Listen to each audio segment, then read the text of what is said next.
At 6:05 a.m. local time, November 6, 2025, a Ukrainian technician was staring at a countdown clock. He knew his position was about to be exposed. All that remained was less than 5 minutes. Just enough to aim 6 HIMARS cruise missiles at a strategic target across the border and exfiltrate the scene before a Russian Su-34 could lock onto him. To the east, 6 dark silhouettes had just cleared the lower altitude band. A 3,900-pound parcel, explosives, thousands of deadly fragments, and a cold-blooded message from Kyiv. The target, a forward base near Matveiv-Kurgan, less than 12.5 miles from Donetsk, where at least 1,400 mercenaries from 36 African nations were gathering, training, and awaiting death in a war they did not belong to. 6 cruise missiles, each a Mach 3 nightmare, were just over 40 seconds from impact. Within a 12.5-mile radius, Russian radar stations began flashing red. Target lock alarms blared. A Panzer S-1 crew scrambled to calculate their intercept vectors. Outside, 4 interceptor missiles streaked from their launchers, white contrails slashing upward, desperate to stop Ukraine's missiles. But it was too late. Exactly 6:03 a.m., November 6, 2025, at an altitude of 4,200 feet, right in the blind spot of Russian radar, a PD-2 reconnaissance UAV was silently scanning the target coordinates with an infrared camera. In absolute silence, it uploaded one final data packet: thermal imagery confirming hundreds of targets, military trucks, tents, troops. The staging area was full, and they had no idea what was coming. 85 miles away, at a mobile command post near Velika Novosilka, the UAV signal was decrypted in under 10 seconds. 6 HIMARS M30A1 missiles had been launched just minutes earlier. They screamed off the rails, flying below 165 feet on low trajectories, completely beneath radar coverage. Cruising at Mach 3, time to target was under 85 seconds. At a 14-mile radius from the impact site, the strike package had entered the final detection envelope of Russian air defenses. On the 9 S-36 radar of a Buk M2, 6 tiny blips appeared, faint, flickering, under 196 feet, flying at unbelievable speed. The Panzer S-1 operator shouted into the internal radio. The command center tried verifying with the long-range 91 N6E radar, but it was too late. The missiles were too low, too fast, and nearly invisible to radar. All of Matveiv-Kurgan's air defense systems went to full alert level 1. 2 Panzer S-1 batteries spun their turrets, locking radar onto the targets. To the east, a Buk M2 unit activated emergency launch protocol. 9 S-36 tracking radar went hot. 457 E-6E interceptor missiles launched into the morning sky at supersonic speed. Behind them, 2 9 M317s from the Buk system blazed upward in crimson arcs. On radar, the 6 HIMARS were diving, nearly Mach 2.8, constantly shifting pitch and roll by 3 to 5 degrees every few seconds using aerodynamic vectoring, making it impossible for Russian systems to maintain stable locks. 1 interceptor skimmed past the 3rd missile, detonating far too early. A flash of harmless fire burst mid-air. 2 Panzer interceptors lost tracking. The system locked onto false targets. The Buk battery tried to adjust for a second volley, but it was too late. The local air defense grid, Buk M2, Tor M2, and both Panzer S-1 systems had exhausted all launch-ready rounds.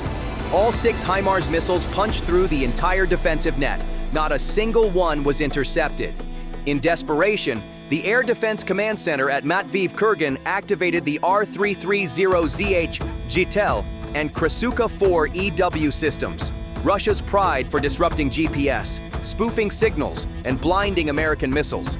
High-power GPS jamming was unleashed across the L1 band, flooding the target zone.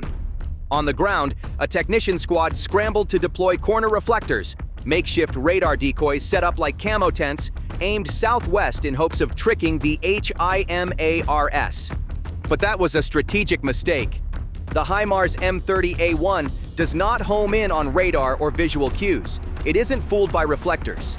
It strikes based on pre-programmed GPS plus INS coordinates uploaded the moment the PD-2 UAV sent its final packet. Even if GPS was completely jammed, the INS guidance maintained trajectory with a margin of error under 32 feet. Ahead, the radar and thermal camouflage netting only delayed the UAV's view, not the missile's flight path by even a millimeter. Less than a second before impact, all 6 HIMARS missiles pierced through the EW blanket, ignored the decoys, and slammed straight into the coordinates marked by recon, right where the African mercenaries had just finished breakfast. Every Russian countermeasure, radar, EW, decoy, had failed. Worse, they knew it before the explosions even began. At the forward base, where over 1,400 African mercenaries were living, training, and prepping for deployment, an emergency message crackled over the internal comms. Alert! Cruise missiles locked on. Evacuate immediately. Deploy concealment now. Ground crews sprinted into open lots, towing TDA-3 smoke generators, triggering radar camo nets and thermal sheeting across the tents. In less than 1 minute, the entire camp was engulfed in artificial fog, a thick, milky white smoke layer covering the tents, trucks, and main assembly yard. From a distance, through any camera lens, the base now looked like a gray cloud floating over barren land. They thought the smokescreen had worked, but it was a deadly illusion. The HIMARS M30A1 missiles weren't looking for something to see. They required no imagery, no heat, no radar reflection. They struck exactly the GPS coordinates locked in by the PD-2 UAV just 3 minutes earlier, right at the center of the base, regardless of what lay below, smoke, tents, or twisted metal. The smokescreen, trained to counter Bayraktar drones or suicide UAVs, was now utterly useless against a munition designed to ignore all sensors in its terminal phase. At 6:05 a.m., the smoke hadn't even fully covered the training yard when the first HIMARS missile punched through the roof of a field tent. Smoke could obscure vision, but not coordinates.